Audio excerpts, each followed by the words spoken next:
E eu queria te convidar a abrir sua Bíblia, em Efésios, capítulo 1, verso 15. Diz assim: por esta razão, desde que ouvi falar da fé que vocês têm no Senhor Jesus, e do amor que demonstram para com todos os santos, não deixo de dar graças por vocês, mencionando-os em minhas orações. Peço que o Deus do nosso Senhor Jesus Cristo, o glorioso Pai, que lhes deu o espírito de sabedoria e de revelação no pleno conhecimento dele. Oro também para que os olhos do vosso coração sejam iluminados, a fim de que vocês conheçam a esperança para a qual ele nos chamou, a riqueza da gloriosa herança dele nos santos, e a incomparável grandeza do seu poder para conosco, os que cremos, conforme a atuação da sua força. Esse poder ele exerceu em Cristo, ressuscitando-o dos mortos e fazendo-o assentar-se à direita nas regiões celestiais, muito acima de todo governo e autoridade, poder e domínio, e de todo nome que se possa mencionar, não apenas nessa era, mas também naquela era que há de vir. Deus colocou todas as coisas debaixo dos seus pés, e designou-o como cabeça de todas as coisas, para que a igreja, que é o seu corpo, a plenitude daquele que enche todas as coisas, em toda e qualquer circunstância. Eu quero ler esse mesmo texto, só que agora na versão A Mensagem. Eu achei essa versão mais interessante para que a gente possa ler. Eu queria que você, talvez, acho que não vai aparecer aqui, mas eu quero ler assim mesmo, você pode acompanhar na sua Bíblia. É por isso que da primeira vez que eu ouvi falar da plena confiança que vocês têm no Senhor, e do amor que dedicam a todos os seguidores de Jesus, não pude parar de dar graças a Deus por vocês. Toda vez que oro, penso em vocês e dou graças. Além de agradecer, peço ao Senhor, nosso Deus, Senhor Jesus Cristo, Deus da glória, que os faça sábios e dê a cada um discernimento necessário, para que vocês conheçam cada vez melhor e entendam o plano que Ele traçou para vocês, apegando-se à imensidão do glorioso caminho da vida que Ele tem para os seus seguidores, a grandiosidade absoluta da sua obra em nós que confiamos nele, força sem fim, poder sem limites. Toda essa força vem de Cristo. Deus levantou da morte e estabeleceu num trono nos altos céus, no governo do universo, tudo nas galáxias, aos planetas, da forma que nenhum nome, nenhum poder está fora do seu alcance e de sua soberania. E isso não é provisório, será assim para sempre. Ele está no comando de tudo e tem a palavra final a respeito de tudo. No centro de tudo, Cristo governa a igreja. A igreja não é periférica em relação ao mundo. O mundo é que é periférico em relação à igreja, porque a igreja é o corpo de Cristo. E por esse corpo ele fala, ele age e ele preenche tudo com a sua presença. Você pode aplaudir o Senhor por isso?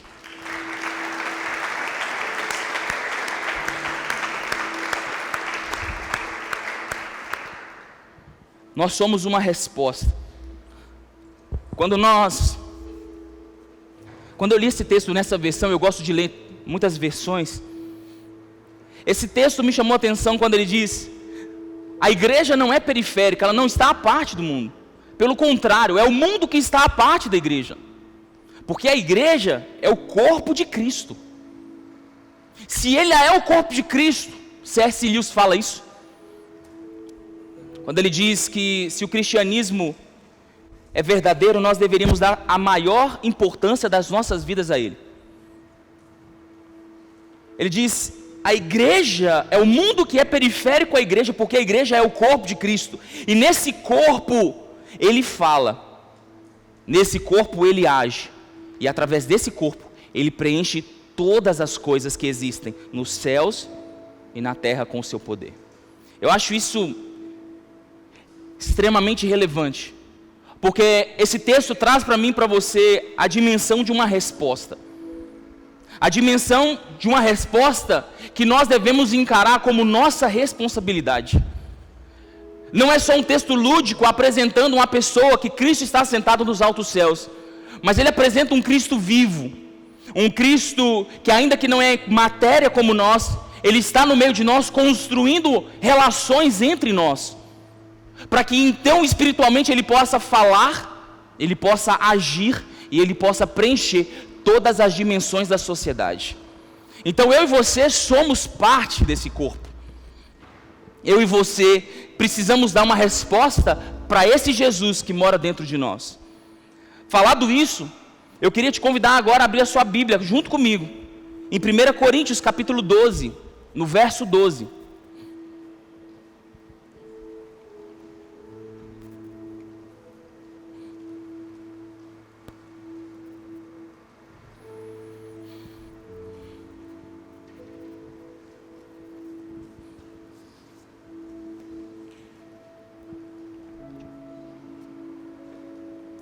Se você achou, pode acompanhar comigo.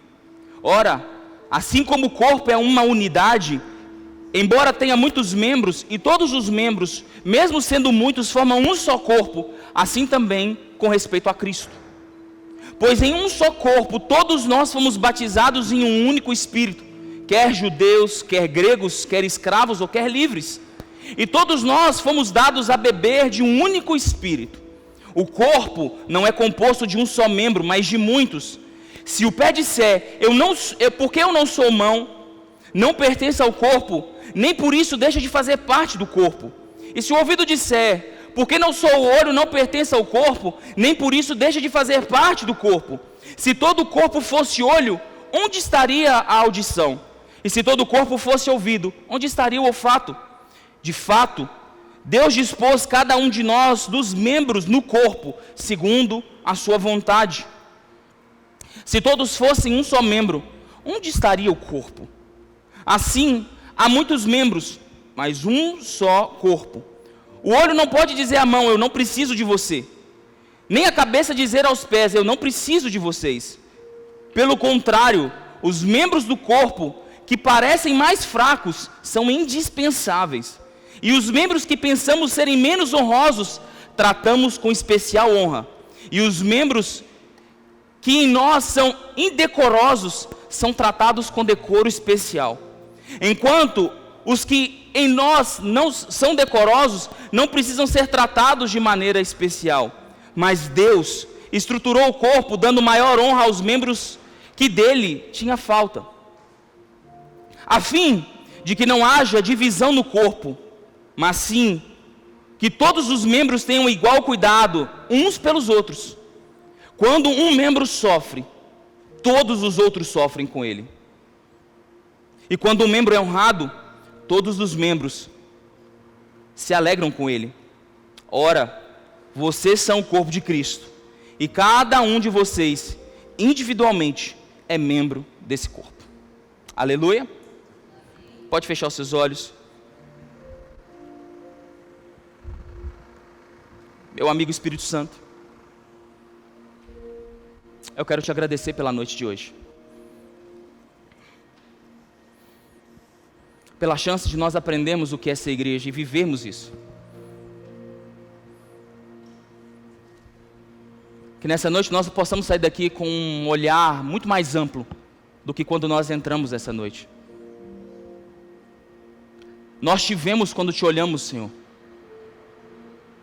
mas nós te contemplamos quando olhamos os teus planos sobre nós. Quando a tua palavra diz que os teus caminhos são maiores do que os nossos, os teus pensamentos são mais altos que os nossos, nós não percebemos a dimensão do que o Senhor está dizendo. Só quando nós olhamos para o corpo, e aquilo que o Senhor diz ao corpo, que nós entendemos quem nós somos e o que nós precisamos fazer, sem medo, sem culpas, sem hesitação. Eu quero te convidar nessa noite, meu amigo Espírito Santo, para trazer essa convicção no nosso espírito, de uma forma que seja impossível nós não darmos uma resposta para esse corpo. Cobre esse lugar e cobre esse ambiente, cobre os nossos corações aqui nessa noite, para que eu e você, meu irmão, através do corpo de Cristo, possamos dar uma resposta que Ele espera de cada um de nós. Que a honra e a glória de tudo isso seja dele, seja do Senhor Jesus. E por isso nós dizemos amém. Amém? Eu quero pegar esses dois textos e colocar diante de vocês. Existe um poder intrínseco derramado ao corpo de Cristo. E esse corpo de Cristo sou eu e você. Não é você e não sou eu. Esse corpo de Cristo é a conexão e é a relação entre nós. É quando nós entendemos isso. E à medida que nós vamos entendendo isso, nós vamos encontrando o nosso lugar e o nosso espaço. Paulo é muito sábio quando ele diz: o olho não pode dizer que é mão, ou ele não pode dizer para a mão que não precisa dela, e nem pode achar que é mão. Ele não vai deixar de fazer parte disso. Ele não vai deixar de ser corpo porque ele pensa diferente. Ele é corpo e ele tem um lugar. Assim como eu e você, que muitas vezes precisamos dar uma resposta, mas não sabemos como dar essa resposta. Nós olhamos para os irmãos mais velhos e queremos nos comparar com esses irmãos mais velhos. Ou então nós olhamos para as pressões do dia a dia e queremos dar uma resposta baseada nas pressões do dia a dia. Nós olhamos para o nosso histórico e queremos dar respostas ao histórico. Mas na noite de hoje eu quero trazer algumas chaves que podem destravar mesmo no seu coração esse chamado que mora dentro de você. A Bíblia vai mostrar para mim e para você que chamado não é ministério.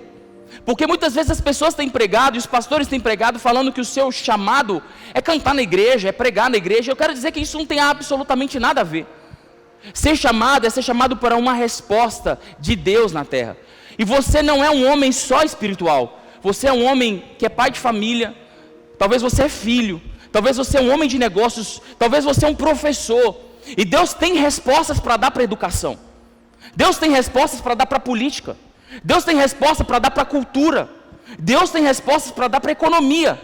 Deus tem respostas para dar para todas as áreas da nossa vida. Porque a Bíblia diz que o Espírito dele preenche todas as coisas, não é preencher a igreja. Ele está dizendo: é na igreja que eu vou estabelecer vocês, para que vocês possam ir. Marcos capítulo 12 diz: ide e pregai o evangelho a todas as nações. Ele está dizendo, existe uma convocação para que a gente possa sair daqui de dentro.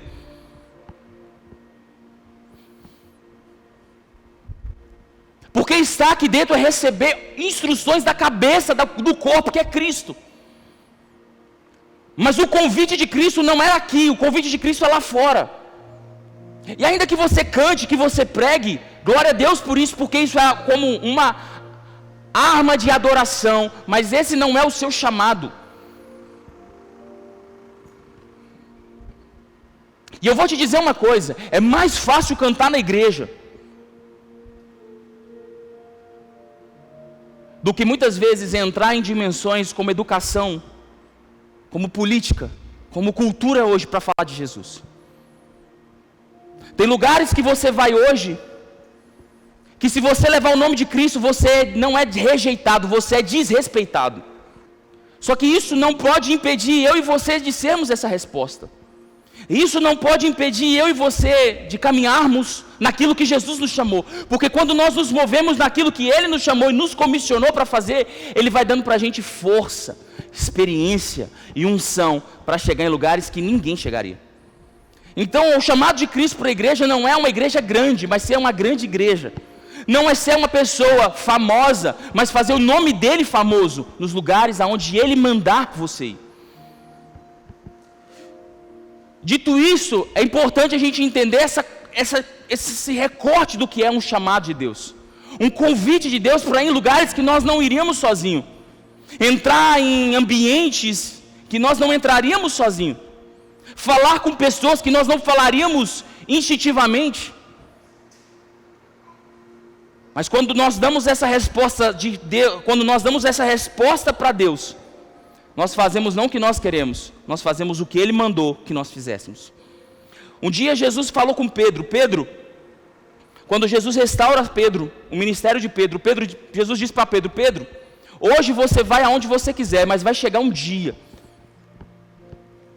que você vai em lugares que você não quer ir, e vai fazer coisas que você não gostaria de fazer em meu nome. Sabe o que é isso? Chamado. É uma resposta que você dá a um convite divino para a sua vida. Eu quero profetizar aqui nessa noite que todos nós daremos um sim para esse convite divino para as nossas próprias vidas. Chega de dizer não, chega de dizer depois. Mas à luz da palavra do Senhor, eu quero construir para vocês os inimigos desse sim. Eu quero mostrar para vocês que até os grandes homens de Deus tiveram momentos para que o sim deles pudessem ser construídos, porque o sim não é dizer sim e dizer sim é um processo, é parte de um processo. Quando eu digo sim, eu não estou pronto. Quando eu digo sim, eu estou disposto. E talvez esse seja a grande frustração daqueles que dizem sim, porque muitas vezes nós fomos emocionados a dizer um sim, um levantar de mão para Jesus, mas isso faz parte ou start do processo. Quando nós dissemos sim, nós não estávamos prontos, nós estávamos dispostos. Era necessário que Cristo pegasse na nossa mão e caminhássemos conosco, até que nós estivéssemos maduros para viver esse sim. E até esse sim, passa por fases. Por isso a mensagem de hoje é as fases de uma resposta. E eu quero usar como pano de fundo um dos homens mais relevantes da Bíblia, que é o profeta Elias. O profeta Elias começa uma narrativa na Bíblia. E quando nós olhamos para Elias, nós lembramos do profeta que o fogo do céu desceu por causa dele. Mas nem sempre foi assim.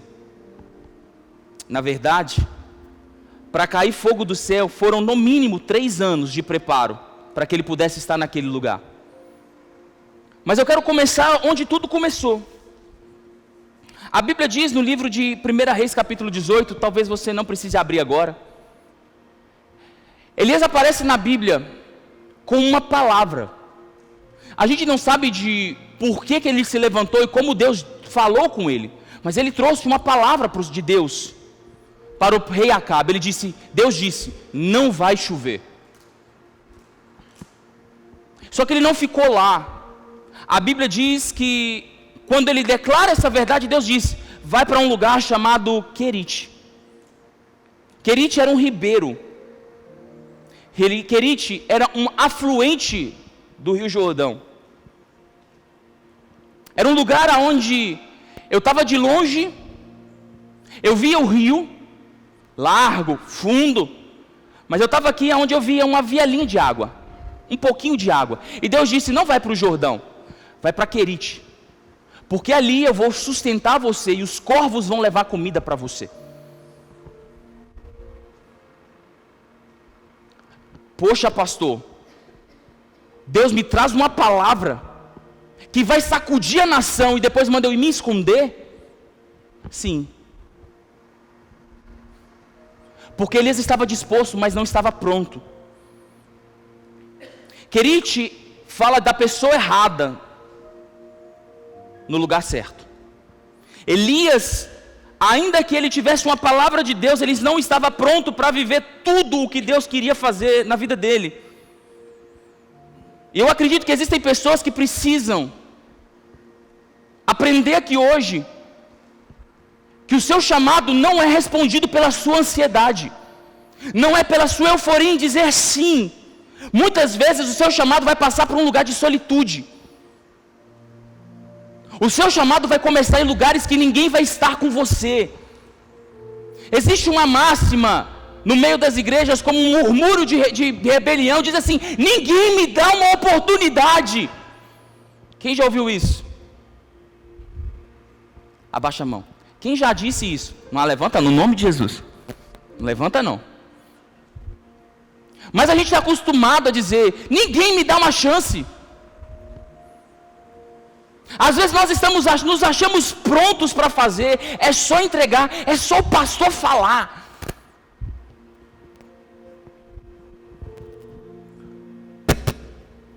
Nós nos esquecemos que Elias ficou muito tempo sozinho,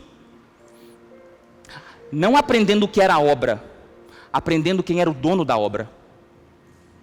Você não vai estar pronto até você conhecer o dono da obra. Nós olhamos para as nossas vidas e para o chamado que Deus nos disse, nós olhamos para o campo missionário, nós olhamos para as necessidades ministeriais de uma igreja, nós olhamos para pessoas carentes, nós olhamos para aquelas pessoas que estão em estado de miséria e dizemos: eis-me aqui, Senhor. E nós vimos a obra, mas muitos de nós não conhecemos o dono da obra. Eu queria que você fosse gentil com a pessoa que está do seu lado. Dá uma olhada para ele e dá aquele sorrisão de crente que você tem. Fala com ele: Deus não precisa de você. Deus não precisa de você. É você que precisa dele. Nós olhamos e falamos: não, pastor, eu quero ajudar. Vou dar uma mão. Deus não precisa de você. Deus precisa de nada. Deus quer você. Deus não quer suas mãos. Deus quer o seu coração. E muitas vezes foi na ansiedade da vida, foi na ansiedade de ver coisas, que nós nos frustramos. Foi através da frustração da nossa ansiedade que criamos, em achar que estava pronto, em achar que por estar disposto é estar pronto. Não, querido. Nós só vamos estar prontos quando Deus passar muitas vezes o nosso orgulho na prensa, quando Deus passar o nosso potencial na prensa, quando Deus passar a nossa excelência na prensa, quando Deus passar as nossas habilidades na prensa. A Bíblia vai mostrar para mim e para você, por exemplo, que Paulo, ele teve uma visão de quem é Jesus. Imagina, Jesus aparecer para você. Uau! A luz que Jesus apareceu foi tão forte que ele ficou cego.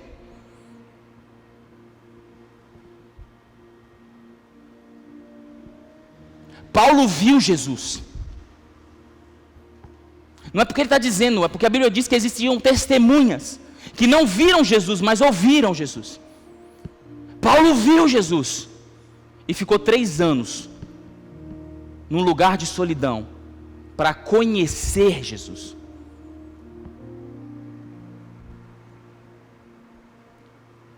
Porque conhecer a obra não é conhecer o dono da obra. Talvez você se frustrou porque você quis mais a obra, mais satisfazer o seu próprio ego em se sentir útil, do que agradar o coração do Pai que estás nos céus. Eu e você passaremos pelas prensas. Muitos de nós queremos frutificar, e eu acho que é o desejo do nosso coração, mas entenda que você pode ter uma palavra de Deus, mas não está pronto. Você pode dizer para si mesmo: mas eu ouvi Deus. Mas ouvir Deus não quer dizer que você está pronto. Enquanto você não passar pelos testes,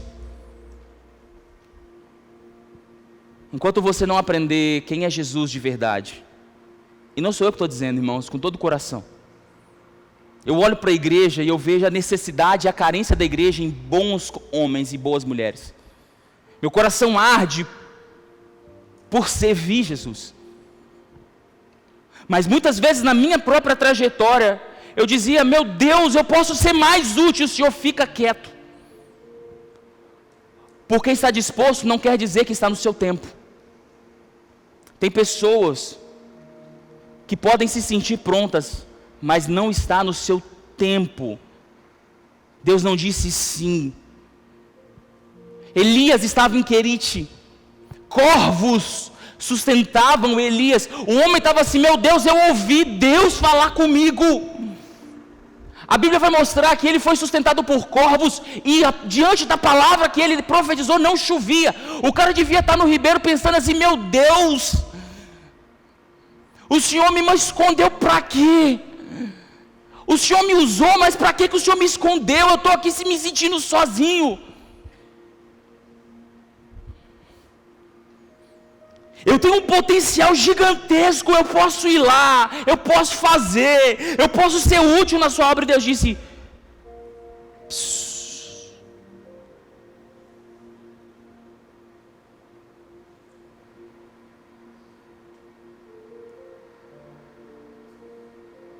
Não é o seu tempo. Não foi para esse momento. Eu te usei para que você possa saber que eu tenho um plano na sua vida. Mas antes do plano se concretizar, eu quero que você me conheça. para que então você possa ser usado. Quantos de nós fomos distraídos por essa ansiedade? Quantos de nós nos perdemos na ansiedade, na mais humana das nossas emoções, na ansiedade? E eu não estou falando da ansiedade patológica, eu estou dizendo aquela ansiedade gostosa, de dizer eu quero, eu vou, agora vai. Deus disse,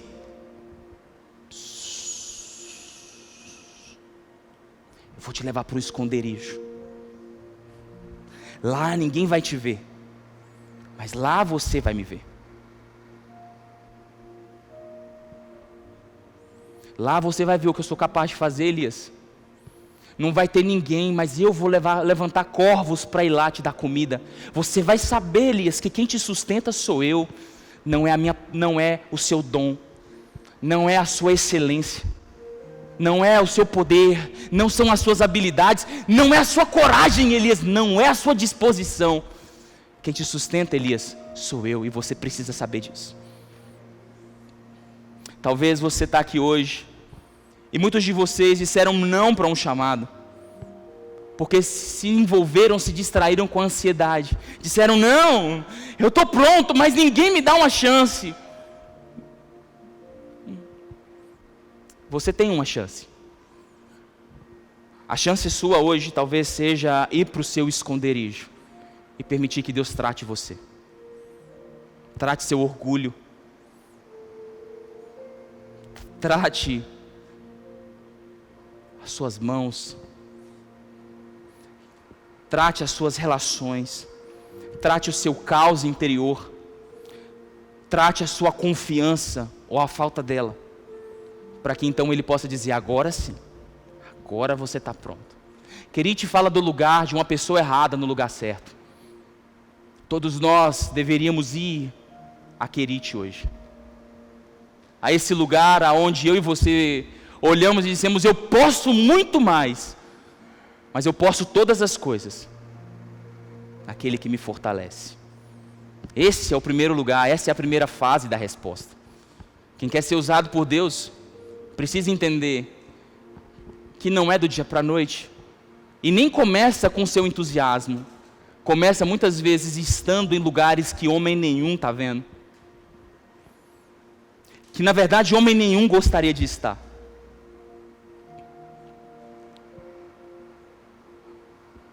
Mas Deus nos coloca nesses lugares. A Bíblia diz que depois de um tempo, Elias sai de Querite e vai a um lugar chamado Monte Carmelo. Talvez esse monte seja o monte mais famoso, talvez o segundo mais famoso da Bíblia. O monte onde o fogo de Deus caiu. Uau! Quem não gostaria de viver isso? Sob a palavra que eu disser, vai haver uma manifestação sobrenatural. Imagina, irmão. Imagina se orar e fogo do céu descer. Aqui em Valadares nós vamos orar para a água do céu descer nas nossas vidas, não é verdade? Está precisando. Mas imagina você estar num lugar, e se você não tiver uma resposta de Deus, você vai ser morto. Não pense você, que se fogo do céu não descesse ali aquele dia, Elias estaria vivo para contar a história. A Bíblia diz que ele mandou matar 450 profetas, ele estava sozinho. Se desse empate era derrota, irmão.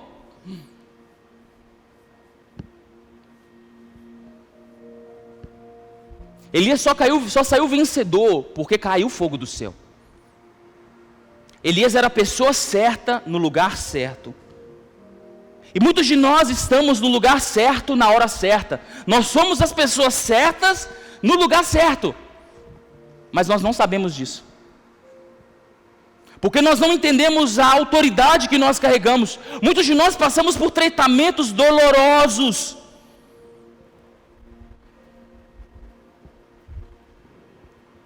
É aquela história, se você soubesse da minha história, se eu te contasse a minha história debaixo do pé de amora. Muitos de nós sofremos. Fomos rejeitados pelas nossas famílias. Muitos de nós fomos perseguidos no ambiente de trabalho. Muitos de nós passamos vergonha. Fomos as ovelhas negras.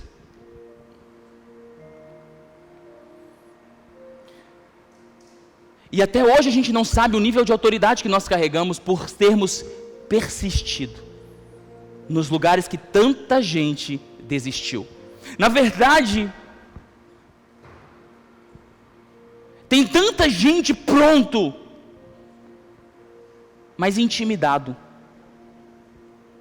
porque foi desacreditado, porque Deus disse: vai Elias, mas dentro de nós existíamos vozes interiores que diziam: você não está pronto, olha a sua história, olha de onde você veio,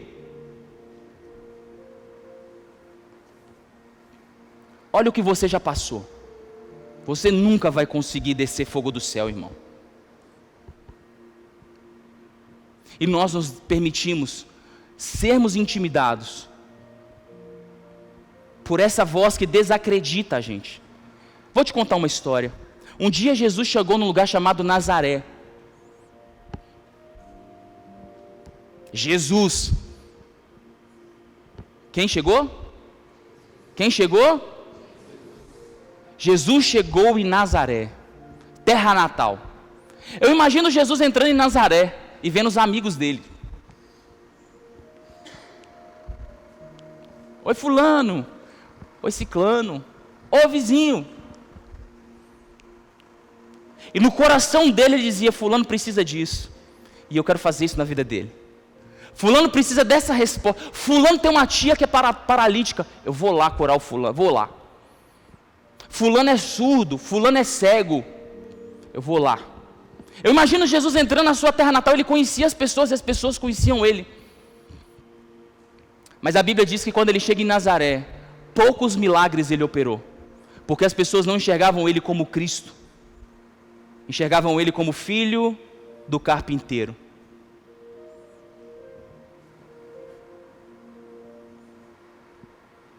E talvez tem coisas que não acontecem com você, não é porque as pessoas estão falando, mas porque você acredita no que as pessoas estão dizendo. Não é porque as pessoas desacreditam você, mas é porque você acredita naquilo que estão dizendo contra você. É porque você não entendeu a autoridade que Deus colocou na sua mão. É porque você não entendeu o poder do seu sim. É porque talvez você está mais preso às opiniões do que uma palavra de Deus sobre a sua vida. Eu quero dizer para você aqui hoje, que maior é o que está em nós do que aquilo que está no mundo. E se nós entendemos o poder que nós temos quando nós dissemos sim, ainda que o mundo diga não, existe um sim dentro de mim. E se existe um sim dentro de mim, nada que está do lado de fora tem poder para mudar o que está dentro de mim. Jesus foi desacreditado. Mas sabe o que essa incredulidade gera? Retenção. Quando nós desacreditamos, quando existe um ambiente de incredulidade na nossa vida, há retenção do céu. Vou dizer de novo. Vou dizer melhor. Deus tem um nível de transbordamento na sua vida. Amém? Amém? Você pode dizer isso para quem está do seu lado? Deus tem um nível de transbordamento na sua vida. Em todas as áreas. Em todas as áreas. Deus tem um poder de transbordar qualquer área da sua vida. Só que quando você duvida, o céu retém na hora. Quando você diz será, o céu reteu. Era tudo seu. Deus disse sim. Deus disse vai que é tua. Mas o céu reteve na hora porque houve incredulidade. Existem áreas da nossa vida que não rompem porque você não se sente pronto para isso. Ou você não se sente capaz de fazer isso, ou você não se sente merecedor disso. E ainda que Deus tenha coisas sobrenaturais, existe um ambiente de incredulidade dentro de você. Aonde há incredulidade, há retenção. Aonde há caos, quando eu não sei quem eu sou, Deus retém. Quando eu não sei quem eu tenho, o que eu tenho que fazer, Deus retém.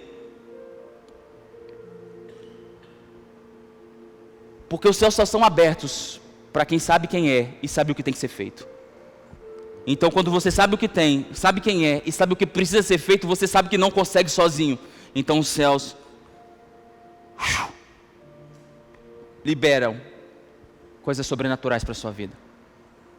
Eu quero te fazer entender essa noite que talvez você seja a pessoa certa no tempo certo, mas não está vivendo porque permitiu ser intimidado. E talvez exista uma voz dentro de você dizendo vai, e essa voz é do Espírito Santo, e ainda está preso dentro de você. Eu quero dizer nessa noite, em nome de Jesus, que essas vozes que te prendem serão caladas dentro de você, em nome de Jesus. Tudo aquilo que você acreditou, você vai desacreditar de quem desacreditou de você. Você vai desacreditar de quem desacreditou de você. Amém? Por último, a Bíblia diz que Elias ora e fogo do céu desce. Fogo do céu desce.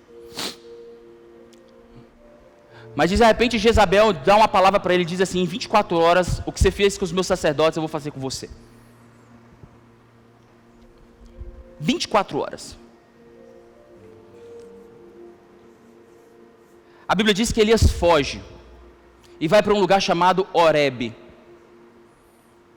Horebe, para quem não sabe, é o Monte Sinai. Elias vai para lá em busca de uma resposta. E ele encontra uma resposta. A Bíblia diz, eu vou te contar a história rapidinho. A Bíblia diz que Elias, ele come, o anjo aparece para ele, ele come. Depois ele dorme, a Bíblia diz que o anjo acorda ele de novo e diz para ele assim: come porque você vai gastar muitos dias no que você vai fazer. Ele come de novo. E a Bíblia diz que ele caminha 40 dias até esse monte.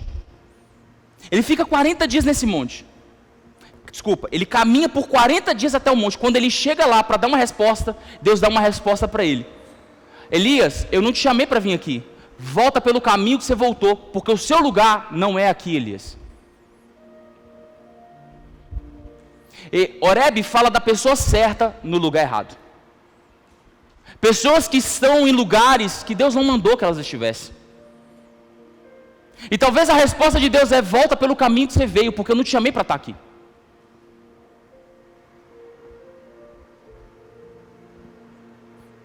Pessoas que estão fazendo coisas e se esforçando, mas não tem nenhum resultado. Não porque Deus quer te tratar, mas porque não é o seu lugar. Para quem não sabe, o Monte Horebe é o Monte Sinai, onde Deus entregou as tábuas da lei para Moisés. Em árabe, a palavra Horebe significa Jebel Musa, o Monte de Moisés. Os árabes conhecem o Monte Sinai como Monte de Moisés. Não é o monte onde Deus entregou as tábuas da lei. Não é um monte sagrado para os cristãos como eu e você, nem para os judeus. Os árabes dizem: o Monte Sinai é o Monte de Moisés. O que Elias estava fazendo no lugar que era de Moisés? Talvez buscando uma revelação que Moisés teve. Buscando viver o que Moisés viveu. Buscando uma resposta que não estava ali. E ele teve uma experiência. A gente não pode negar que ele teve uma experiência. A Bíblia diz que ele viu um vento passando, fogo caindo, pedras quebrando. Mas quando vem uma brisa, Deus fala com ele: Elias, volta, vai embora, sai daqui, que aqui não é o seu lugar. Sabe o que eu entendo? Que existem pessoas que estão tendo experiências, mas não vivem o cumprimento das experiências. Eu quero que você saiba, experiência tem nome. Toda vez que Deus te der uma experiência para que algo se cumpra na sua vida, Deus não desperdiça nada. E muitas vezes nós queremos viver de experiências, e não acho que ter experiência seja desnecessário, pelo contrário, é maravilhoso ter uma experiência, mas após a experiência precisa haver cumprimento, para que haja testificação que eu estou no lugar certo, para que Deus prove para mim também que muitas vezes eu e você precisamos ver a ação de Deus para termos certeza que nós estamos no lugar certo. E grande parte de nós olhamos e estamos no processo da vida e vemos pessoas frutificando, e queremos estar em lugares que são das pessoas, e queremos fazer o que as pessoas estão fazendo. A desgraça da humanidade é a comparação, me desculpe. É querer fazer e querer ter o resultado que o outro está tendo sem viver o processo que o outro está vivendo. E se frustrar porque não está conseguindo. E muitas vezes nós dissemos não. E nos frustramos e nos paramos nesse convite de Deus para nós. Porque o Dene frutificou mais do que eu. Porque Deus falou com o Gabriel e não falou comigo. Porque Deus chamou o Gabriel lá na frente e não me chamou. E eu estou na igreja há mais tempo que o Gabriel, você acredita?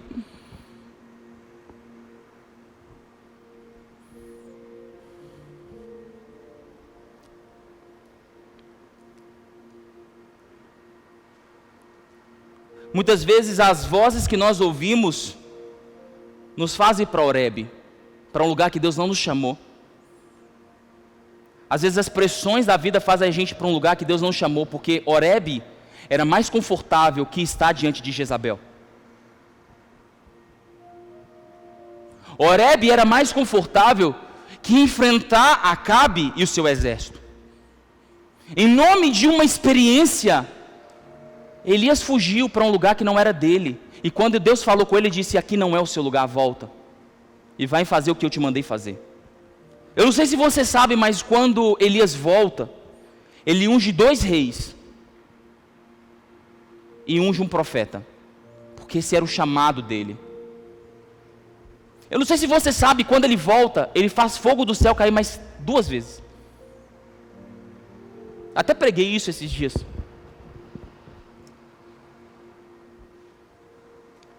Porque se o projeto de Deus e o chamado de Deus estava com Elias no lugar que ele chamou, por que Elias saiu do lugar que Deus estava ministrando e cumprindo palavras na vida dele? Porque as pressões, os medos, fizeram que ele fosse para um lugar confortável. Muitas vezes você não está vivendo o chamado de Deus na sua vida e se frustrando, porque você decidiu ir para um lugar mais confortável do que um lugar de cumprimento na sua vida. Você preferiu obedecer a sua alma do que obedecer o Espírito Santo. Porque você preferiu não se colocar numa posição de confrontar lugares e pessoas. Ir para um lugar confortável, quieto.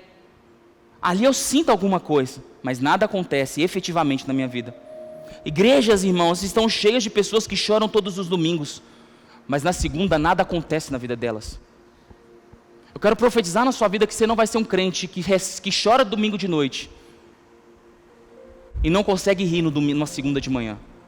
Eu quero profetizar sobre a sua vida nessa noite, que tudo que você recebe aqui te levará a um lugar que te fará sorrir a semana inteira, porque você viverá cumprimento da palavra que você recebe nessa casa. Sabe, pode ser o lugar mais difícil da sua vida, muitos de nós vamos ter que confrontar os nossos gigantes internos, mas nada vai acontecer se nós ficarmos num lugar confortável. Horebe não é para você. Horebe era para Moisés, Elias. Ali eu dei para Moisés aquilo que eu precisava dar para ele, mas eu não tinha nada para te dar em Horebe. Então volta para o lugar aonde você precisa enfrentar os seus inimigos. A minha pergunta para você hoje é: aonde estão os inimigos a serem enfrentados? E eu não estou dizendo que é seu pai, sua mãe, seu tio, sua avó, porque não são. A nossa luta não é contra a carne ou sangue, mas contra principados e potestades. Quando Deus te chamou, Deus não te chamou para viver de uma bandeira branca, Deus te chamou para ir para a luta, para ir para a guerra, para enfrentar e romper com os grilhões que prendem a mente das pessoas, a trazer uma verdade que desprende pessoas. Deus não te chamou para ser um pregador, Deus te chamou para ser uma testemunha. Deus faria na sua vida, e aquilo que Ele fez, explodiria na vida das pessoas. E nós nos esquecemos disso, nós buscamos mais os púlpitos do que sermos as testemunhas de Cristo na terra. Mas eu quero dizer que isso vai mudar a partir de hoje. Você recebe isso? Isso muda na sua vida a partir de hoje. Você nunca mais vai ser intimidado, distraído ou desacreditado. Nunca mais. Isaías 43:18 diz: esqueçam o que se foi, Deixa no passado as coisas. Vejam, estou fazendo uma coisa nova. E ela já está surgindo, vocês não percebem que até no deserto eu vou abrir um caminho, e no meio dos riachos abrir um ermo. Deus está dizendo, esquece o que passou, se apega ao que você tem para viver comigo, e bora para frente. Porque o que eu tenho para fazer é muito maior do que você pensa, ou do que você imagina. Talvez você está aqui e está frustrado. Talvez você chega aqui e diz, pastor, eu já estou velho demais para isso. Deixa eu te contar uma coisa. Se você tivesse vivido tudo o que Deus queria que você vivesse, Deus já tinha te chamado para o lugar onde Ele está. Eu quero te dizer, Deus tem saudade de você. Deus tem saudade. Você não é dessa terra. A verdade é que eu e você não somos dessa terra. Deus tem saudade da gente. Mas Deus não nos chama porque Ele tem uma obra para fazer através de nós.